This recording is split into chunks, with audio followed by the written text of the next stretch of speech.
So thank you all for coming out today. We are, as you haven't heard, heading into a snowy weekend, which is something that we of course rarely see here in the city of Charleston. And while it's exciting, as your mayor and as emergency management officials can attest, it's not always fun. So please just be prepared and make sure that you take precautions. So for clarity, the county of Charleston is under a winter storm warning.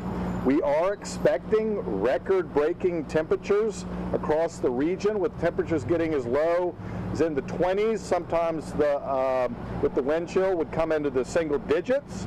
We are expecting snow starting tomorrow at about midday on Saturday, indicating that we may get as much as 6 inches.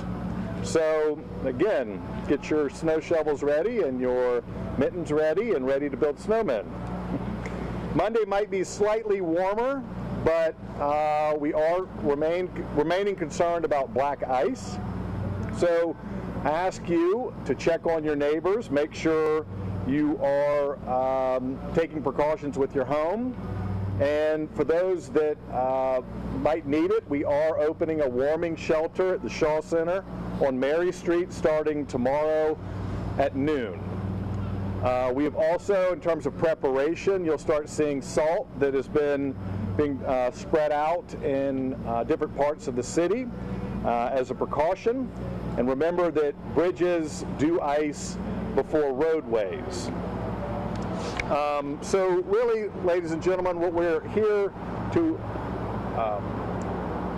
implore upon you is to stay off the roads, stay home.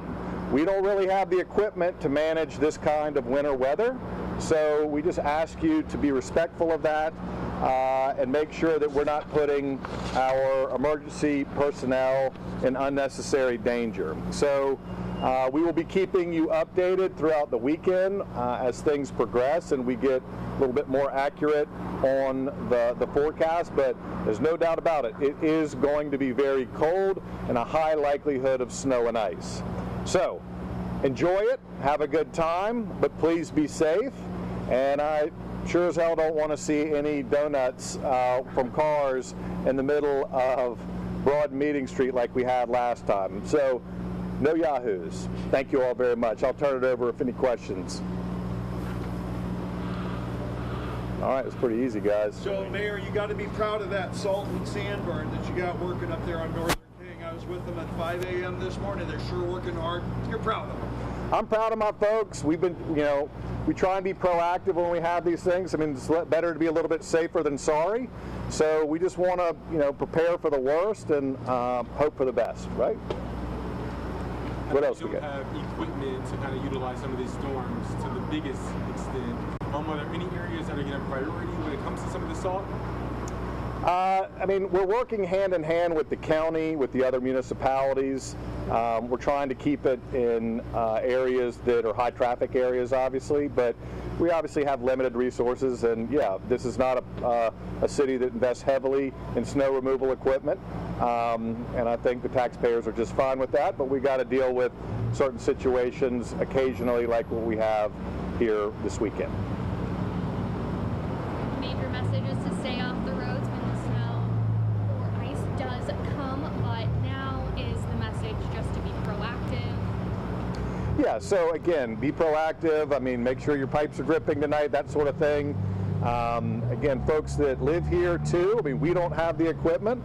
A lot of folks that are from this area too don't exactly know how to drive in this condition, so we would ask that you, again, please be respectful, make sure that you are safe, and really don't go out unless you absolutely have to, starting tomorrow really early to midday.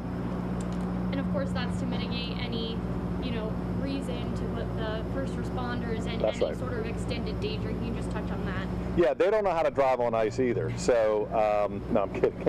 They do, but we don't want to put them out there in unnecessary danger. Again, we know the conditions are going to be bad. We can predict this pretty accurately right now that it is not going to be safe driving conditions, so please just stay off the roads. How many snowplows does the city have at its disposal?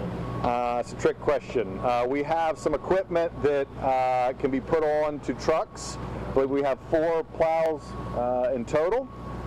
So that's not going to solve all of our road problems if we get a significant amount of snowfall.